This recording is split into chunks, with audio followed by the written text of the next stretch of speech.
Hi friends, आजची recipe आहे पनीर पराठा. खूप सिंपल रेसिपी आहे, काहीच नाही आहे याच्यामध्ये. पीठ मळून घेतलं आहे मी चपातीला जसं मळतात तसं आणि एक मसाला बनवला आहे ज्याच्यामध्ये कोथिंबीर, आलं, लसूण, मिरची, बस दॅट्स इट. पनीर क्रम्बल करून घेतला आहे हातानेच आणि त्यानंतर पनीरमध्ये हा आपला ग्रीन मसाला जाणार आहे. त्याच्यानंतर जातील काही घरचे मसाले, ज्याच्यामध्ये असेल घरची लाल मसाल्याची पावडर, मीठ, आमचूर पावडर, अनारदाना पावडर, त्यानंतर धणे जिरे पावडर आणि मग हे सगळं मिक्स करायचं आहे. मीठ घालायचं आहे आणि कसुरी मेथी ॲड करायची आहे.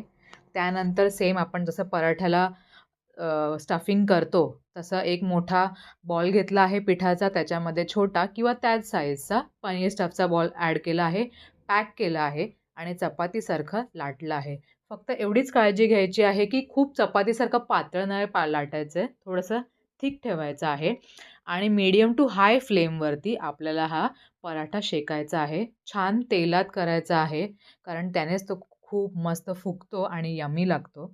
नक्की ट्राय करा आणि मला कळवायला विसरू नका. बाय.